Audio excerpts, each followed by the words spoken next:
What are we doing? Day 2 is about to begin.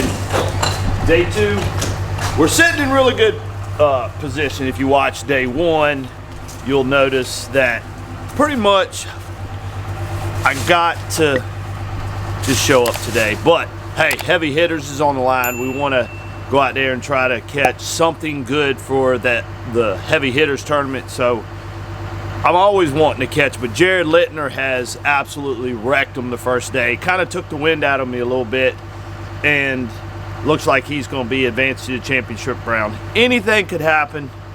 Granted, anything could happen, but we're going after some big uns today. Big uns. Wow! Right now. 4-time Angler of the Year. Oh my gosh, I'm shaking like a leaf. Former FOW Cup champion. That's what I'm talking about. God has blessed me so tremendously in my career.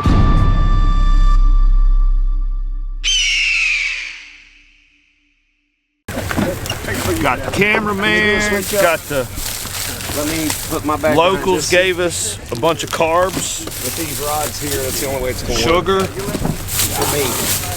I'm allergic to that. Oh, we got juicy. Little diabetes. I mean, little Debbie's. Dudley, you ready?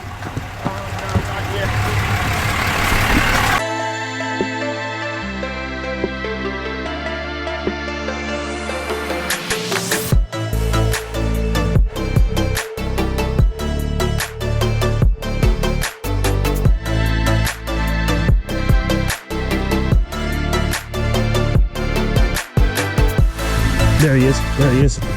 Good one. Good one. Good one.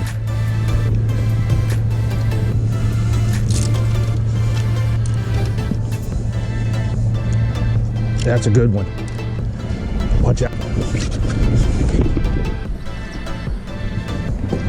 Oh gosh. Barely hooked. Yes. We're gonna do a happy dance on this one. We're doing a happy dance on this one, baby. That's what I'm talking about. Give me some 3-pound, 12-ounce. 312. Hey, that's going towards heavy hitters. I had a 310. It's a 312. We heading in the right direction. 312. Thank you, Lord. Oh, baby, that was good. Oh. Ready? Ready.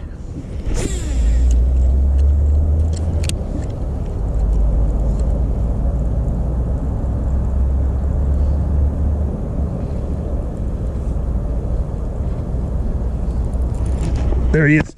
Got him. Oh gosh! Darn it. Dadgummit. Told you. Gosh, it makes me mad. I just came over a rock and one loaded up on it. I mean, I knew it was a high percentage cast and he was sitting on there. You know, my plan is today, of course, is to do a lot of cranking. I'm gonna do a lot of cranking, trying to just cover some water, but we gotta catch Jared. And Jared he had a phenomenal start to day 1. He had a phenomenal start to day 1. He made it, he took the wind out of a lot of it. He rallied on day 1. That means we could do it on day 2. So we shall see. I think one of the biggest keys this week, of course, is without a doubt, is just being mentally prepared for a tough tournament. A lot of people in fishing, a lot of people can't create a bad attitude, and that bad attitude will bleed off into not performing well. Like you're not performing to the best of your ability.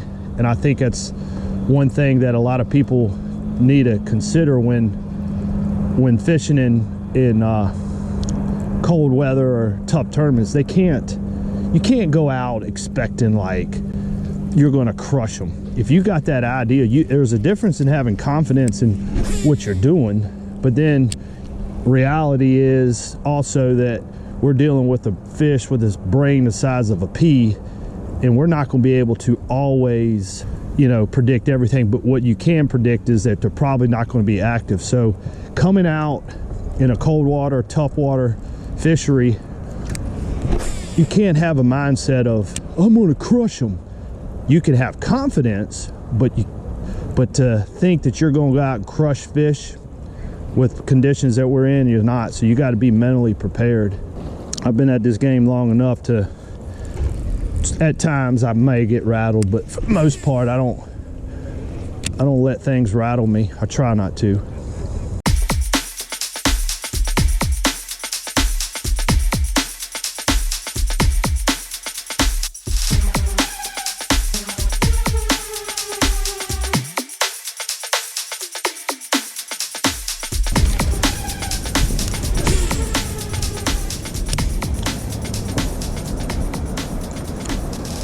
There he is. Another one. Another one. Watch out. Uh-oh. I don't know what the heck's going on with this. It's almost like I got him snagged. I got something snagged, I think. I don't know if it's a bass or not. I really think I got something snagged or something. Oh, it's a big one in the tail. Oh my gosh. Oh my gosh, look at that. I got a giant in the tail. Oh my gosh.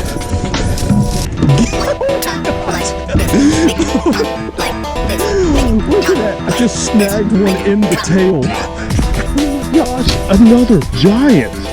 Oh my gosh. Look at where it's snagged. This is definitely called a happy dance. Come on.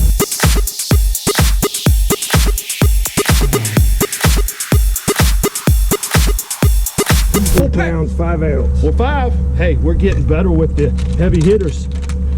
And we're moving on up the leaderboard. Bam! 4-5.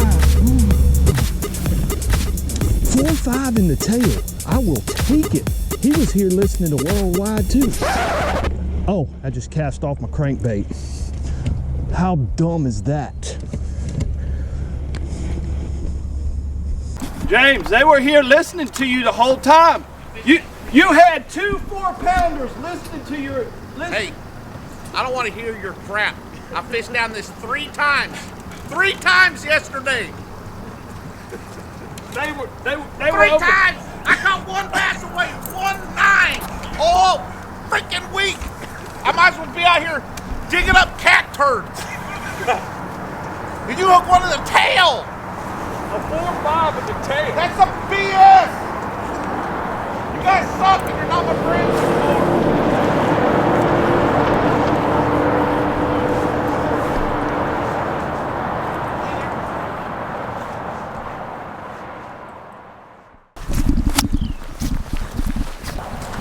Life of a cameraman that doesn't have a boat like the big boys means I'm walking,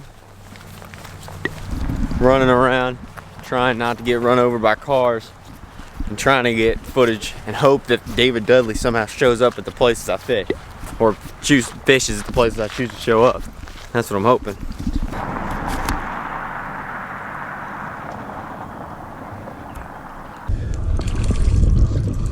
I don't think he's gonna make it.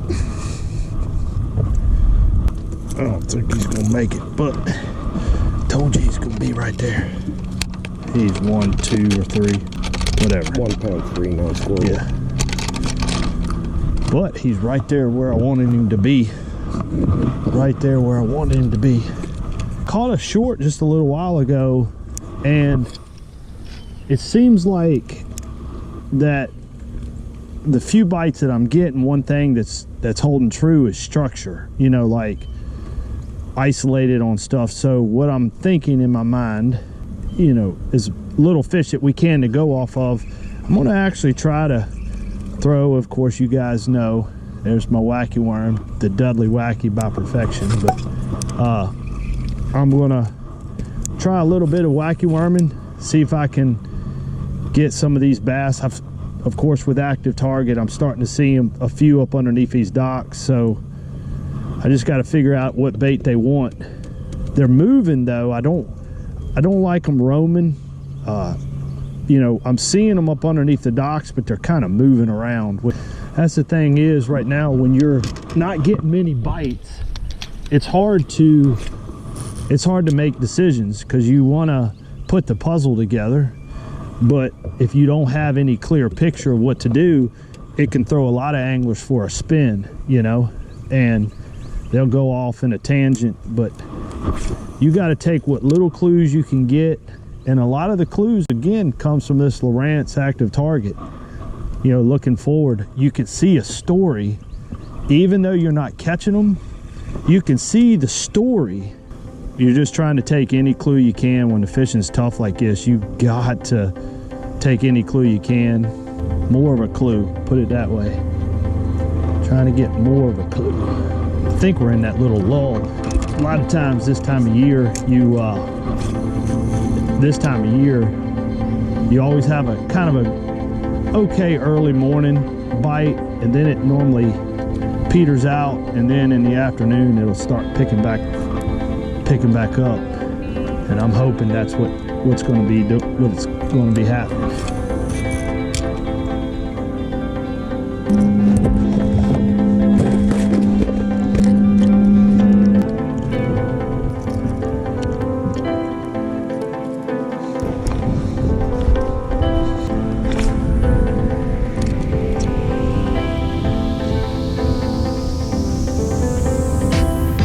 There he is. There he is.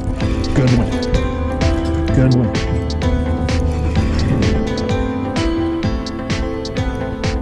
Hey.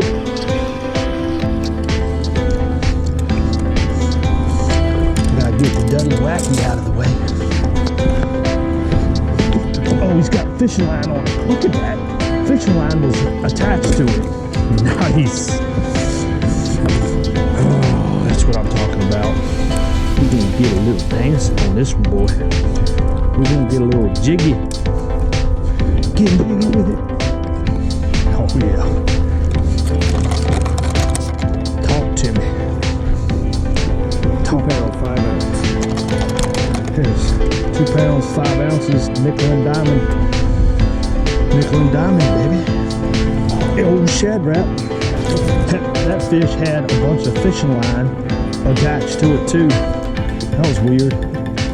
Again, man, when it gets cold, that little shad wrap right there, 6 pound test. My Lord.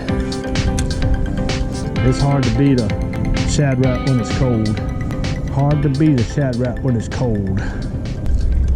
So we just made a move back to an area that I've caught a few fish at in the last few days, and what I'm doing is getting in an area that I think I can make the most efficient cast and putting it around one, and for my odds of catching one. I just caught another one. I know they're starting to nibble a little bit now. Hopefully we can come back in this area and milk some out. When fishing's tough, you got to have confidence in what you do, what you're doing as far as, you know, catching fish. It's almost best to pick up one thing and concentrate on one thing when it's tough, something you enjoy doing, because you're going to fish it with more confidence than you would try a little bit of this and a little bit of that. And you know, fishing something you're confident in goes a long way in your productivity, especially when fishing is tough. So the thing is, there he is. What did I tell you? Oh gosh, oh gosh, oh gosh, oh gosh. Oh, he's getting ready to jump. Oh no, no, no. That's a big something. I have no idea what it is. It's a big something. Oh, it's a freaking drum. But activity, a lot of people would get upset at catching something like this, but it's only confirming what I think is happening. You know, whether it's a drum biting or a bass biting, the point is they nibbling. I didn't even know there were drum. There he is. Oh my gosh. That's gonna be a bass. That's gonna be a bass. Yeah, that's a bass. Yep. That's a bass, boys. That's a spotted bass too. He's got both hooks. That's a fat one too. They nibbling, boys. They nibbling. He gonna be close. 1 pound, 6 ounce non-scoreable. You get in the area where the fish are at, you just got to stay in them, throw something you're confident with, and let it happen.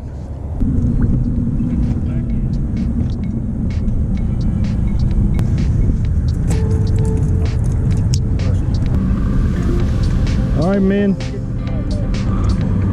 I'm gonna need something. There he is. Got a good one.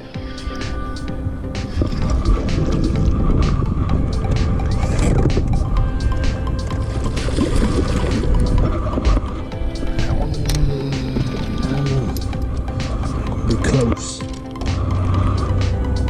Oh, boy. Non-scoreable. Hey, that was a drop shot bite. Drop shot bite. Never know, there could be something to it. Could be something to it.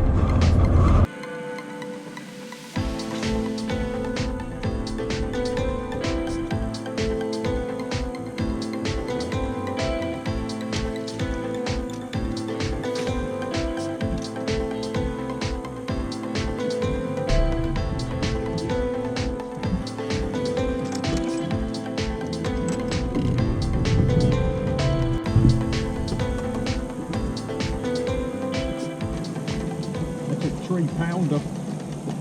That's a 3-pounder. Oh, he's barely hooked up underneath the chin. Oh my gosh, he's barely hooked. I mean, barely hooked. Yes. Thank you, Lord. Thank you, Lord. Look at that. Barely hooked up underneath his chin. That's a fish landing violation, David. Darn it. I'm trying to show the YouTube world where he was hooked. Forgot about that. 2 pounds, 14 ounces. Most 3-pounder guys right here at the end of the day. Shad wrap again. You guys have seen it. Like, I wish, almost part of me wishes I would have just left the shad wrap in my hand all day. Even though we're going to finish high in this tournament, tomorrow is the day that counts. Tomorrow is the day that really counts. Even though we did good, we're probably going to finish 3rd in this tournament. Tomorrow is the day that we need to have an A game on. Even though we had our A game on here, the thing about this league is that, you know, Angler of the Year is pretty much based on the knockout round. Even though I had an awesome performance here, but so either way, guys, I'm going to actually end it here. I'm going to end it here. The next video will be at Caney Lake. That's the knockout round. You guys will see that. You saw a little bit in the practice vlog of what I looked at there, but things are going to change. It's heating up. Water's temperatures has skyrocketed up the last few days. Hey guys, thank you for joining in. Guys, thank you for the support. Even though I've took a little break from YouTube, thank you for coming back, watching me. I love you guys. Hope you've learned something. Thank you, and